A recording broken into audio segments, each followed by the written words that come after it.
I'm Jennifer Poindexter with Missouri Farm Bureau, and today we are at the St. Louis Science Center, specifically in the Grow exhibit. With me I have Maddie, the manager of the Grow exhibit. Maddie, thank you so much for having us and letting us be here today. You're welcome. We're excited to have you. Can you give me a little overview of the St. Louis Science Center in general, and then also an overview of Grow specifically? Yeah, well, the St. Louis Science Center is a wonderful place for people to come and visit, alone or with their families. And you can really get hands-on with science at the Science Center. So whether you're interested in space, dinosaurs, biology, agriculture, and makerspace, we have a lot of other things. You can really come here and have a great time and learn without even realizing you're learning. It's fun for all ages. It is fun for all ages, for sure.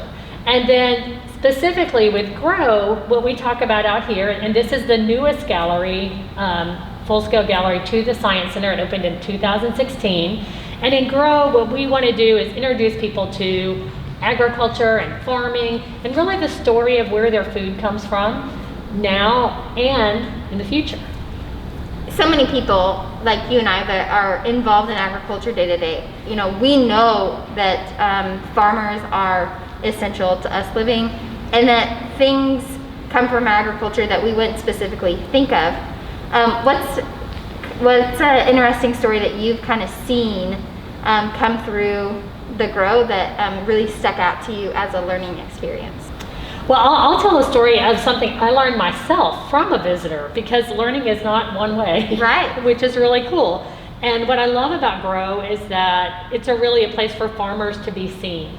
And farmers come here because they're not usually represented in a museum, especially not maybe a science center. So we had a farmer come through and he raised sugar beets. And I really did not know anything about sugar beets. And we had so much fun. He taught me all about how they grow the sugar beets and where the sugar beets go to turn into sugar that you can buy at the grocery store. And a lot of people have heard of sugar cane, yep, and know that sugar cane is maybe one of the first ways we got, granulated sugar. But now a lot of our sugar, maybe even the majority of our sugar, comes from beets. And it's the same chemical structure, and it's fascinating. So that was something that was really a learning for me that I could then take and share with our guests and get that information out in a new way. That's really interesting. Yeah. So we're gonna see different things in Grow. We're gonna see plants, we're gonna see animal exhibits. And then here in the pavilion, you also have some really interesting things. What's one of or a few of your favorite exhibits that you have? So in the pavilion, surprisingly, a very popular thing is looking at our soils on our back wall. Yeah. And maybe you would think like, okay, who wants to look at some dirt? But what we know is that what's so cool about those soil monoliths, is what they're called, is that they represent every state and territory in the United States.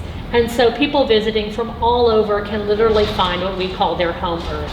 So where is the place that they're from? So it's really special. The soybean game is really, really fun and engaging for kids. And we try to, it's hard for me to pick because all of them are really fun. But in here, there's a lot of just hands-on games, again, where you can learn without knowing you're learning, and that's really fun. Outside, which we'll explore in a little bit, the combine is so special because most people have never gotten a chance to get up and one and even learn what they do and how they're important to the food getting to your table, but your food and other products. And of course our chickens, come on. Yeah. And now we have our rooster that crows, so that's very, very cool. You mentioned the combine. Can you tell me a little bit about who donated it? How often do you get a new one, and just some details about the combine? So Case IH has been such a great partner for the St. Louis Science Center. When the whole exhibit was being conceived or thought of, we were talking with Case and we were like, I would really like to get a big piece of machinery out here, like maybe a combine. And they're like, well, we don't want to donate just a combine because they change all the time. We want to make sure you have the newest and the best. So instead of just getting one piece that would stay for years and years, they actually bring out new equipment to us about every 4 to 5 months. We get a new combine. They'll also rotate in some different tractors. So So it's really cool because not only are we learning kind of what are the newest things about technology, but our visitors can see how it's adapting and changing over time. So much of agriculture is precision agriculture, and you know, we noticed that the combine has that ability, and it has so much technology involved in the combine that it's a really neat learning experience for kids of all ages. You know, I'd love to point out to kids who maybe think they want to go into computer engineering or some kind of computer programming, and to talk to them about how that is something they could use in a career in agriculture. Because a lot of times kids, you know, it's a very small percentage of our world who's involved in actually growing food now.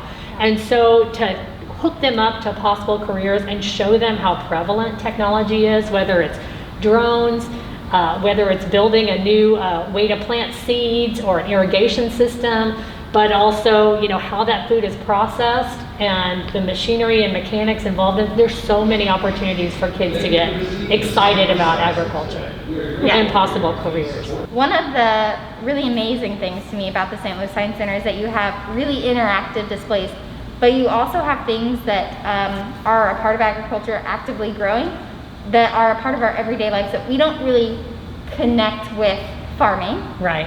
Such as Luffas or Luffas. And we have some here today. So can you just kind of tell us a little bit about this? Oh yeah, I would love to. Well, every year we have so much fun thinking about what plant could we put out this year and what can people learn from it. And this Luffa or Luffa, I call them Luffas. So I was so excited when I learned about these some years ago, and I grew a bunch in my backyard. I drove my family crazy. Oh, man. And so then we decided to give them a try here because they're so cool, because it's a plant that has a fruit that you can eat or wash yourself with. And how crazy is that? So in this state, it is ready to turn into a sponge like this, which is something you could use either for washing your dishes or washing yourself in the shower. But before you do that, you have to peel all the skin off. To do that, you want the skin to be a little bit soft, so we actually soaked it overnight in water. Ideally, it would dry all the way on the vine, but in our climate, that doesn't work as well. Now, if we were in, say, Louisiana or Florida, it would be a little better. So where are these typically grown at? So in the southern states? Yes, in the southern states, and it's really a tropical plant, so a lot grown in other countries. I believe India, Egypt. There's a lot grown in Egypt too. So cool. Okay, here we go. We're gonna see if we can kind of pop this skin. You can hear that little crunch. Ooh, there's a good one.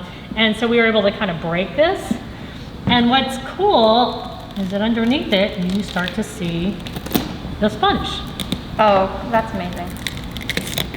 Yeah, and you can just go around and peel big chunks of the skin off.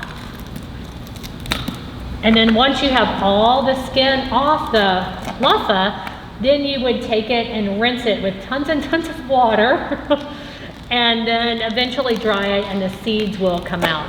There are hundreds of seeds in each one, so it's really fun. You can, once they're dry, you can use them as a rattle, and I just shake them and spew them everywhere. Luckily in our climate, they won't take hold like maybe a different type of squash would. But certainly in some areas of the world, they can be invasive, but we don't have that issue here. So can you take these seeds and replant them? So we have a little packets we set over there. People have been so interested in them that we've been saving seeds to give to our guests. Fun. So they really like that. Why do you have to rinse it with water after you peel it? Do you want to feel it? Oh, I see. So it's really spongy. It still has a little bit of kind of like plant pulp. Yeah, it's a little like slimy. It's a little slimy. Yeah, and then now if you contrast it with that one. Very different. Yeah. How it feels. And once you wet it, it gets soft again. Okay. Yeah, but this, like I said, it's much easier if this skin were brown and dry. You can peel it simpler, but it's still worth it and really fun to grow. And one year I grew them and I gave everyone these as like Christmas presents. Oh, that's so People fun. were like blown away by the fact that you can grow a sponge. I grew your Christmas present. I grew your present, yeah. That is so interesting. Yeah, so. And so different. Yeah, it's been really fun. And again, like you said, it's so important to connect people back to the story of agriculture and how it comes into our lives in ways you wouldn't think about. Expect. Yeah. Well, good. So there we go. Luffa egyptica. Very cool. Yeah. How long does it take for it to dry? Not very long. So we actually put, we rinsed a couple yesterday. We peeled maybe like 4 or 5, squeezed them, cleaned them, and they're sitting in the greenhouse drying. And actually, it's nice if this week's going to be nice. I'll probably set them out in the sun. Yeah. And dry them. And if they have any brown spots, you can just put a little bit of bleach on them, and it bleaches right out. And every year, I panic about every August, like, oh my gosh, we're not going to get any fruit. This is the year. And then they just Pop up. just explode, and we had so many. But again, the problem is they need a long time to dry out too, which is why it's a challenge here. You can take some that are green, and I've done this before, just bring them inside. Some will rot, but some will dry, and then you can still peel them later. Cool. Yeah. Does the soil have to be a certain temperature for it to grow? Yeah, to germinate. It needs to be pretty warm, and they do like water. Yeah. Of course, we're lucky here because we have a nice irrigation system that takes care of it. But if you're growing it at home, you want it has like a pretty rich soil that'll hold water well. That'll be good for it.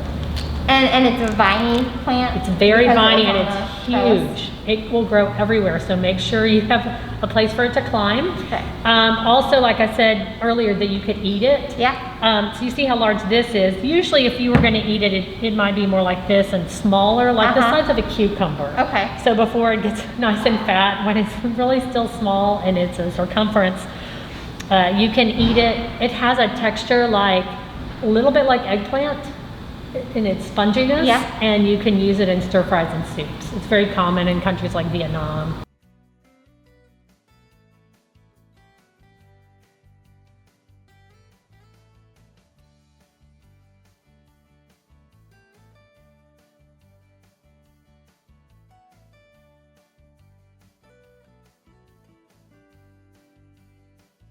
What are we sitting in?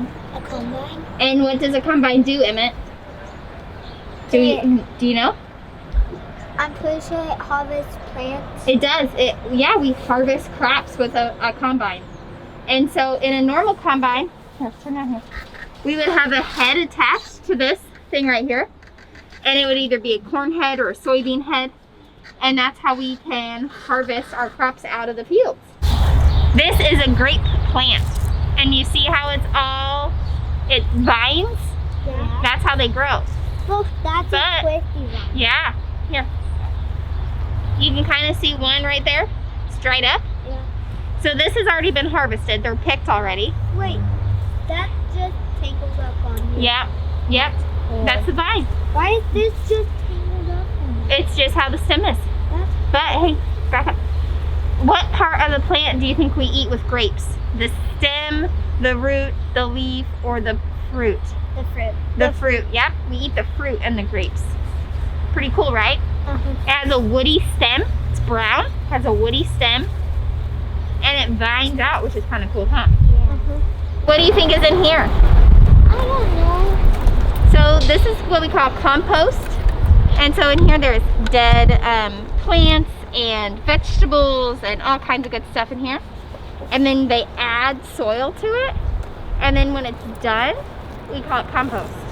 And so it's really rich in nutrients, and we can put that on garden, and it's going to make all the plants grow really big. What do you think this is a map of? What state? Missouri. Missouri, good. So on here, there's a lot of these levers, right? Yeah. Yeah. So let's push it. Whoa. Is that the flower growing? Well, what plant do you think that is? We've already seen it today. Cotton. Cotton, good. So have this my sees, cotton. you do. This shows the layers of soil that is grown where cotton is. So let's take it down. So let's go to southwest Missouri. What is this a picture of? A cow. A cow. So go ahead. You can pull it since you guessed it. That's very nice of you.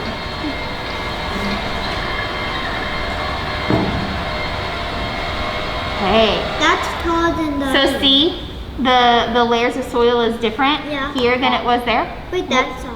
Why do you think the soil is different in southwest Missouri than it is in southeast Missouri? Why do you think the soil is Because different? Maybe they're different places. It's different places, right? So it's made up of different things. So we see the arch. What city do you think we're in? St. Louis? St. Louis. And what town are we in right now? St. Louis. St. Louis, because we're at the St. Louis Science Center, right? Yeah. Awesome. All right, let's go ahead and pull that up. Oh, and it was. Whoa! What plant is on that one? Wait. Grapes. Good job. So, see, again, the Whoa. soil is different here than anywhere else. On the V, wait, Yep. it's really long. It is really long. So, listen, do you think every state is this different amongst the whole states and with the soils? Yeah, I think they're all different. Well, yeah, every state's different, but do you think all states are as diverse as Missouri is? No. Probably not, right? Missouri, because what's right here? Missouri River. And what's right here? The Mississippi, right? So Missouri has two big rivers running through it. So that's what makes our soil so different. Can you go ahead and turn that down? No. Awesome.